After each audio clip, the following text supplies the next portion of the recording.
last video, we were taking a look at how to construct a very simple and basic arpeggio, and I was showing you how we would construct it for this example out of a G major chord, and how that you could play the arpeggio straight out of the G major chord, and that an arpeggio is just a chord where the notes are picked out as opposed to played all together and all at once. So you could play it like,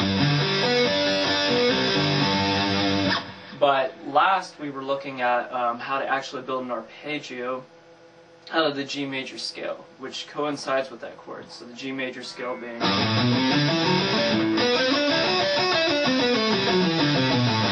okay. The arpeggio that we came up with was like this,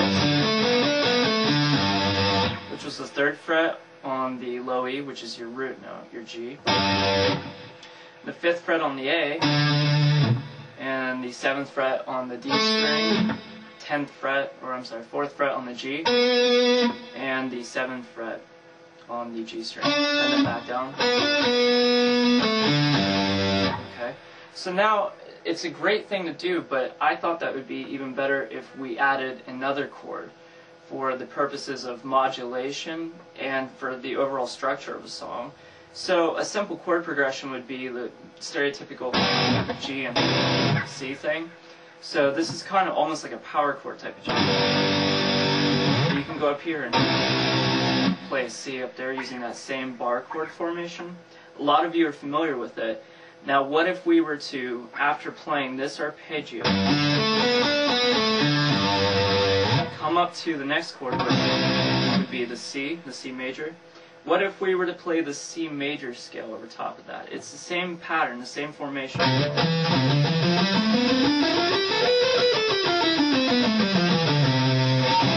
Which works right over that.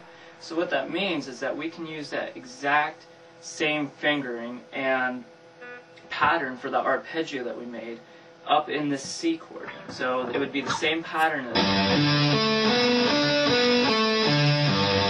now we can slide it up to our C. See how that works? Now the important thing, before I go on and do the third part of this is all I'm going to talk about for now, because I want to take this as slow as possible. But the most important thing in terms of like picking this out is that you just absolutely take your time. And this is the kind of riff, the kind of passage that has a lovely sound to it. It's more structurally important, so you don't need to try and compensate with speed. It's not important at all. So take your time, play it really slowly. And the reason for that is because when you go from your second note of the arpeggio, when you're descending, when you go from here back to your G, you want to make sure the timing in between those two notes is consistent, because when you come to that G, you're going to want to start that same pattern on the C with the same timing in between the G and the C that you have with the last two notes of your arpeggio. So when you come back down,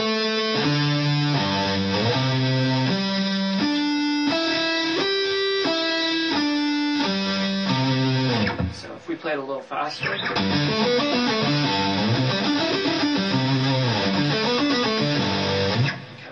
so part 3 we'll get a little bit more fancy with it, and we'll start adding 1 or 2 more chords to really conclude it.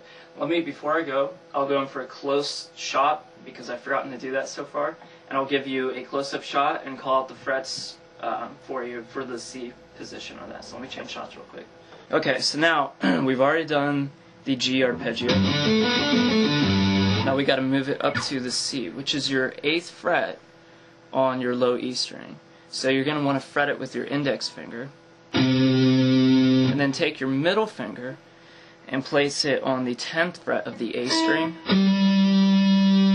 and then take your pinky and place it on the 12th fret of the D string.